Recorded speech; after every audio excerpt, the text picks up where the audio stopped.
the 13th guy on a 12-man basketball team, but here I am in the NBA for my 27th season. Good evening, Dub Nation. Welcome to Chase Center. I'm your public address announcer, Steve Scott. At first glance, you might not think that 64-year-old Steve Scott and Michael Jordan have a lot in common. It was a lot of fun to be a part of the Jordan era.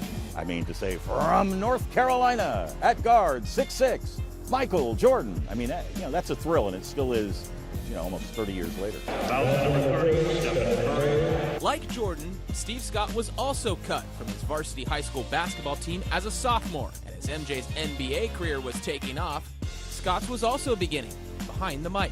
My first year with the Bulls was the year before their first championship, 89-90, and I stayed there in various capacities as a PA announcer, so I got to do 12 or 14 or 15 games a year. It was a lot of fun. Then I became the regular full-time announcer, and then when I left and went to New York, I got picked up as a fill-in announcer there. Scott, who was born in Stockton and graduated from San Jose State, worked for the Knicks through 2015.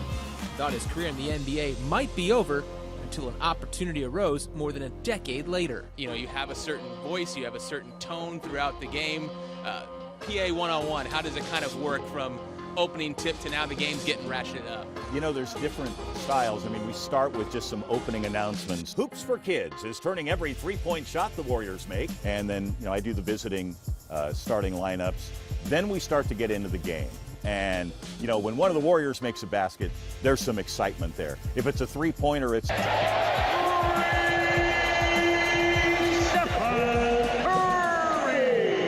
If the other team makes a three-pointer, it's like, three-point basket, Chris Alvarez.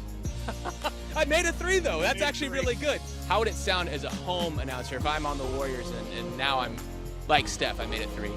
Free Chris Alvarez from Stephen Curry. Wow, that's very cool. I can say I've made it now. What is your inspiration? Why do you keep doing this? I really love it. I love being a part of the Warriors experience. Honestly, I didn't know that I would ever really be doing it again, but I grew up in Central California and the Warriors were my team. And now to have a chance to come back here, this iconic team, iconic players, iconic building that we're in here, I really couldn't say no. How could you? With the Warriors, Chris Alvarez! ABC 7 Sports.